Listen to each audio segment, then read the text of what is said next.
Hello everyone, मैं हूं बबीता और स्वागत करती हूं आप सभी का अपने चैनल पे। और आज मैं एक ब्लॉग स्टार्ट कर रही हूं। आज है दिन शुक्रवार और आज है मेरा वैभव लक्ष्मी का व्रत। आज है उद्यापन विधि। आज मेरा 11 शुक्रवार का व्रत पूरा हो गया है और मैं अपने तरीके से कैसे उद्यापन करती हूँ तो सभी आपको शेयर करूँगी।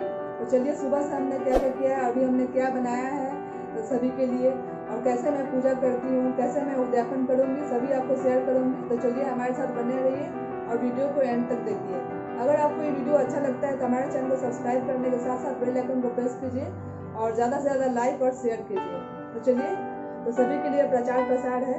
तो जो भी ये व्रत करता है उसकी सब मनोकामना पूरी हो जाती है। इस व्रत का बहुत ही महत्व है, तो आप भी ये व्रत को कर सकते हैं। मैंने जैसे जैसे ये व्रत किया है, तो पहले शुक्रवार को जैसे मैंने व्रत किया था वो भी मैंने बताया था, शेयर किया था। और इसका उद्यापन कैसे किया जाता है वैभव लक्ष्मी व्रत का, वो भी मैं आज बता रही हूँ, शेयर कर रही हूँ। तो चलिए, जैसे पूजा विधि मैं पहले शुक्रवार को हम किए थे वैसे ही करना है उद्यापन विधि के दिन। और उस पूजा विधि के बाद क्या करना है पूजा के बाद वो मैं आप लोगों के साथ शेयर करूँगी। तो पूरे वीडियो में आप बने रहिएगा जरूर से। तो चलिए, तो फ्रेंड्स, सुबह का जो पूजा पाठ है वो कर लिया हमने। साफ़ सफाई हो जाने के बाद हम भोग की तैयारी करना स्टार्ट कर दिए हैं। सबसे पहले हमने सूजी का थोड़ा सा हलवा बना लिया है और यहाँ पर हमने खीर तैयार कर लिया है। भोग बनाना है, साथ ही सबको प्रसाद बांटना है।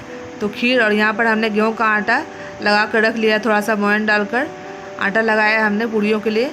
तो पहले हम पूड़ियों को फटाफट से बेल लेते हैं ताकि हमें बाद में तलने में आसानी हो। तो बेल कर हम रख लेते हैं। छोटे छोटे पेड़े हमने काट लिए हैं और यहाँ पर बेल कर हम रख लेते हैं और एक बार हम तल लेंगे, इससे हमें आसानी हो जाएगी। और देख सकते हैं यहाँ पर हमने अपने पूजा घर में अलग पूजा के बर्तन रखे हुए हैं, अलग स्टोव रखे हुए हैं, जिससे कि हम सिर्फ पूजा की ही सामग्री बनाते हैं। जब पूजा व्रत कोई करते हैं तो हम अलग से ही कोई यहाँ बनाते हैं, हम किचन का चूल्हा यूज़ नहीं करते हैं। और यहाँ देखिए बहुत ही अच्छी पूड़ियाँ हमारी बन रही हैं, फूली फूली।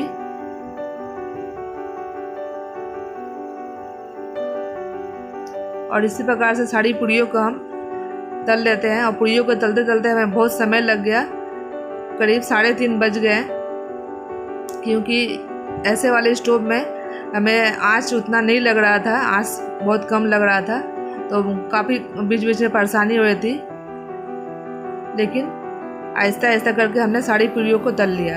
अब आ गए हम किचन में। अपने किचन में आकर हम सभी को खाने के लिए हम ये आलू चने की सब्ज़ी बनाएंगे बगैर लहसुन प्याज का। तो यहाँ पर हमने तेल में थोड़ा सा सूखे मसाले से धनिया, हल्दी और लाल मिर्च डालकर उसको भून लिया है। और डालने में थोड़ा सा पानी हमने डालकर अभी यहाँ पर हमने डाला नमक और ये अदरक को ग्रेट करके, और यहाँ डालते हैं हींग। हींग वाली सब्जी है, लहसुन प्याज इसका यूज़ नहीं कर रहे हैं हम। तो अदरक को ग्रेट करके हमने डाला हुआ था पहले। और यहाँ पर डाल रहे हैं कश्मीरी लाल मिर्च।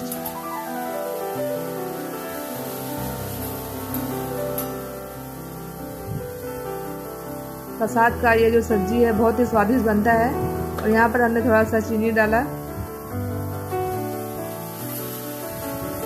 और हमने फोड़न में डाला हुआ है 1 सूखी लाल मिर्च, तेज़पत्ता और 5 फोड़न पहले हमने डाला हुआ था। और यहाँ पर हमने डाल दिया कसूरी मेथी। मसालों को अच्छी तरह से भून लेते हैं। यहाँ पर डाल देते हैं काले चने, भिगो कर हमने रख दिए थे 1 दिन पहले ही। तो फटाफट से हम ये बना लेते हैं सब्जी।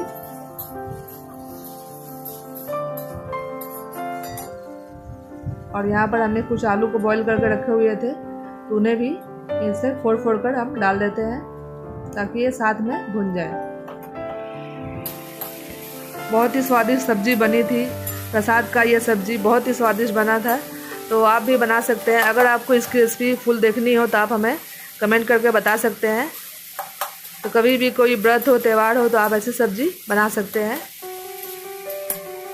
नमक का यूज़ आप सेंधा नमक भी यूज़ कर सकते हैं अगर आप ये व्रत के लिए बना रहे हैं तो चलिए, थोड़ा सा ये भुन गया है, इसमें डाल देते हैं अब नमक।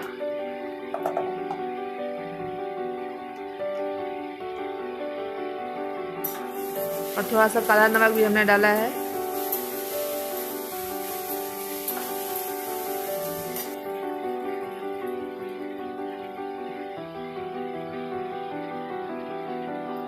आमचूर पाउडर डाल देते हैं और अपना ये सीक्रेट मसाला भुना हुआ। इस मसाले की रेसिपी जाननी हो तो आप कमेंट करके बता सकते हैं। और डाल देते हैं इसमें थोड़ा सा गरम मसाला। और सभी मसालों को आलू चने के साथ अच्छी तरह से भुनने के बाद इसमें पानी डालेंगे। तो थोड़ा सा सब्जी हम निकाल लेते हैं, क्योंकि अगर बाद में आवश्यकता हो तो इसे हम फिर से बॉईल कर सकते हैं। तो अभी जितनी आवश्यकता है उतनी हम इसे पानी डालकर ग्रेवी तैयार कर लेते हैं। बहुत ही प्यारी स्वादिष्ट सब्जी बनती है। तो चलिए, अभी शाम का समय हो चुका है, 5:30 बज चुके हैं, 5:30 से ज़्यादा हो चुके हैं। और यहाँ पर हम पूजा की तैयारी कर चुके हैं। सभी सामग्री यहाँ पर हमने तैयार कर ली है पूजा के लिए। और ये देखिए सभी सामग्री है जो पूजा के लिए हमें चाहिए।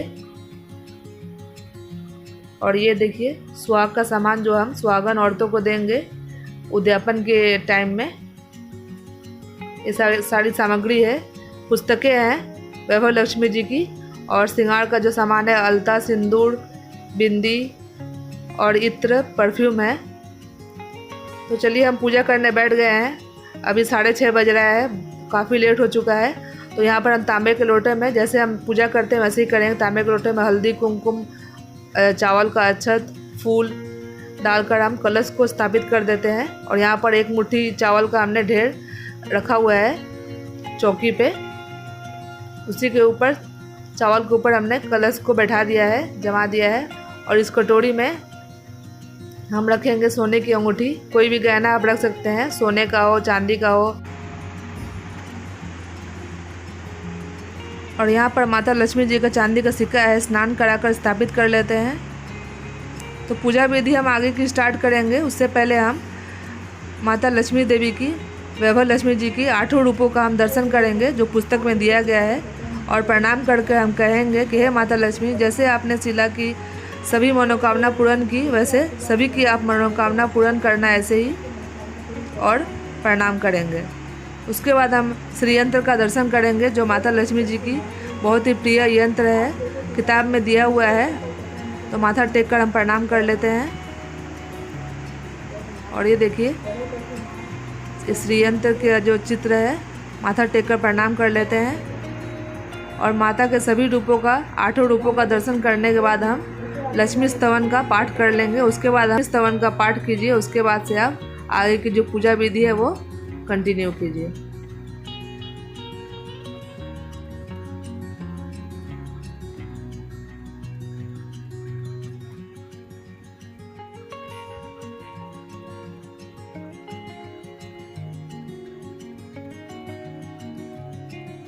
और लक्ष्मी स्तवन का पाठ करने के बाद हमने माता लक्ष्मी जी का 11 बार नाम जप लिया है। जय मां वैभव लक्ष्मी 11 बार नाम लेना होता है।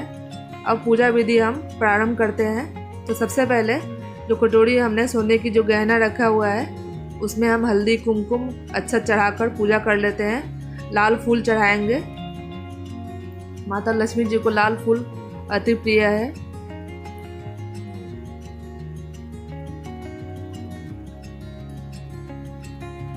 तो विधिवत हम सोने की गहने की पूजा कर लेते हैं। माता लक्ष्मी जी की जो चित्र है उनकी भी हम पूजा कर लेते हैं हल्दी कुमकुम चढ़ाकर। और यहाँ पर हलवा, खीर, पूड़ी का प्रसाद माँ को भोग लगाते हैं। और साथ में हमने फल लिया हुआ है, अनार, सेब, जो माता को लाल फल पसंद आते हैं। तो लाल फल है, माता को चढ़ाते हैं हम। अब माता लक्ष्मी जी का जो यहाँ पर एक कथा है वो हम पढ़ लेते हैं। शीला की कथा है तो उसे हम पढ़ लेते हैं। तो यहाँ पर कथावाचक करने के बाद हमारी ये पूजा पूरी होगी। पूजा हमने कंप्लीट कर ली, जैसे हम डेली पूजा करते हैं वैसे हमने कंप्लीट की। और यहाँ पर 7 सुहागिनें आ चुकी हैं और सभी सुहागिनों का हम अलता से पैर को रंग लेते हैं। सभी सुहागिनों का पैर हमने अलता से देखिए कैसे हम रंग रहे हैं। और हमने यहाँ पर 7 सुहागिनों को बुलाया था, सभी आई हैं। और देखिए ऐसे अलता से पैर को रंगा जाता है।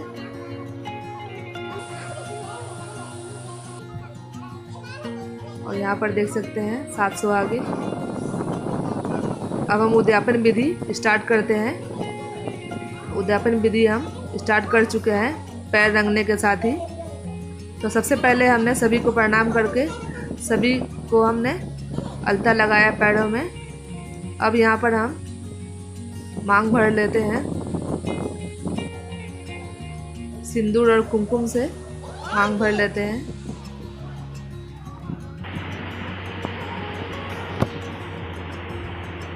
और यहाँ पर हम अलता सिंदूर पहनाने के बाद अब हम उद्यापन विधि को जारी रखते हैं। तो सबसे पहले हम पानी परोसते हैं। अब हम भोग सभी को खिलाएंगे। तो सबसे पहले हम खीर परोसते हैं, क्योंकि किताब में लिखा हुआ है खीर परोसने का सबसे पहले खीर खाने का नियम है। तो खीर हम परोसते हैं पहले और सभी को कहते हैं कि पहले वे खीर खाएं, उसके बाद हम पूड़ी परोसेंगे।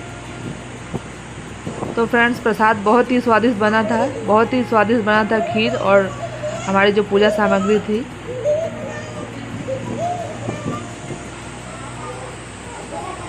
तो सभी बड़े प्रेम से प्रसाद को ग्रहण करती हैं।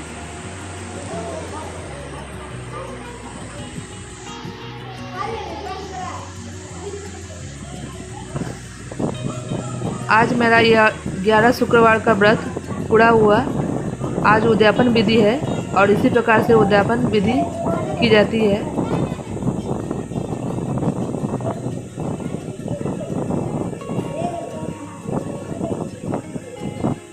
मैंने 11 शुक्रवार वैभव लक्ष्मी जी का व्रत का मन्नत लिया था, वो आज पूरा हुआ। आज 11 शुक्रवार है, तो आज हम उद्यापन कर रहे हैं सुहागिन औरतों को बुलाकर ऐसे विधि पूर्वक।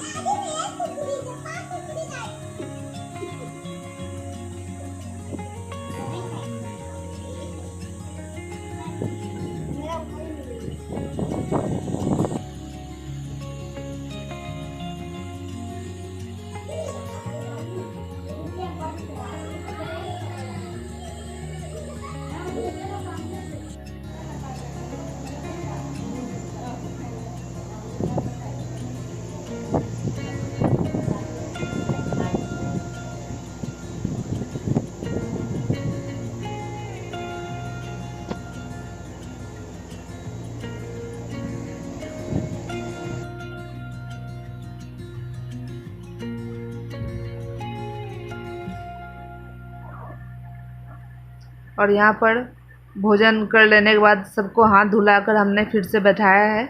और यहाँ पर माता वैभव लक्ष्मी जी की पुस्तकें हैं, उनके साथ सुहाग की सामग्री है, सिंदूर, अलता, बिंदी और ये इत्र का एक पैकेट है। नारियल के साथ हम दे करके प्रणाम करते हैं सभी को प्रणाम करके हम आशीर्वाद लेते हैं।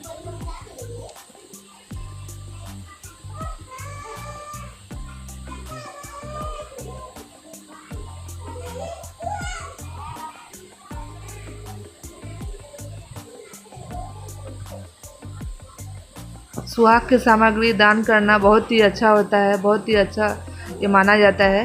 इससे सुहाग की आयु बहुत ही लंबी होती है। तो मैं इसे सभी सुहागिन औरतों को पूजा विधि संपन्न होने के बाद मैं आंचल में देती हूँ। ऐसा करना चाहिए।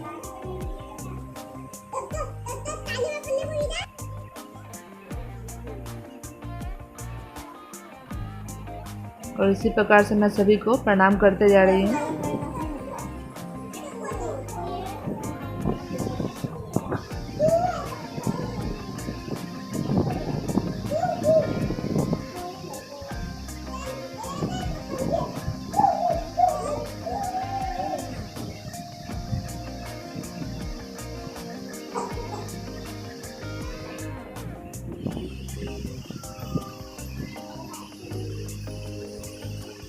डेली का जो पूजा होता है वो तो फटाफट से हो जाता है, लेकिन जिस दिन उद्यापन रहता है उस दिन थोड़ा समय लगता है, क्योंकि उस दिन पकवान बनाने रहते हैं और भी ढेर सारे काम होते हैं। तो काफ़ी लेट हो चुका है, अभी बज रहे हैं 9:30 और सभी को लेट हो रहा है क्योंकि वे आई हैं 7:30 बजे से, 7 साढ़े 7 बजे से, और अभी 9:30 बज रहा है।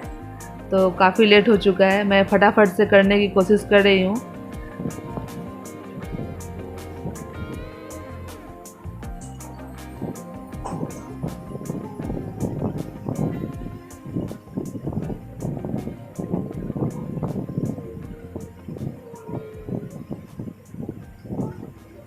तो माता वैभव लक्ष्मी का जो व्रत है उसका जो बहुत ही गुण है, बहुत ही महात्मा है।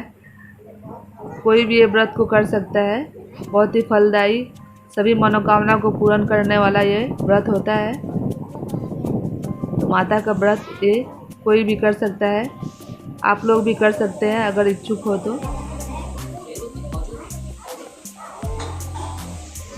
इसमें आप अन्न खा सकते हैं। और यहाँ पर उद्यापन विधि पूरी होने के बाद सभी के साथ हम यहाँ सेल्फी लेते हुए और हंसी मजाक करते हुए सभी को हम विदाई करेंगे। अभी सभी को प्रसाद भी हम बांटते हैं घर ले जाने के लिए, और ऐसे ही हम ये उद्यापन विधि पूरी करते हैं।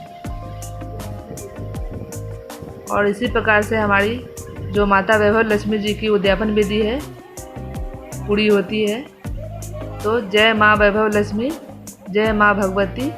और यहाँ पर मैं उद्यापन विधि पूरी करने के बाद, सभी को विदाई करने के बाद आकर हाथ जोड़कर माता को प्रणाम करती हूँ कि माता आपने मेरी जो व्रत है उसे पूरी कराई, उसके लिए बहुत बहुत आभार। तो फ्रेंड्स, आप लोगों को अगर ये वीडियो अच्छा लगा हो तो हमारे चैनल को सब्सक्राइब जरूर कीजिएगा, साथ ही बेल आइकन को प्रेस कीजिएगा ताकि आपको आगे ऐसे ही नई नई वीडियोस देखने को मिले। तो चलिए मिलते हैं नेक्स्ट वीडियो में नेक्स्ट ब्लॉग के साथ। धन्यवाद।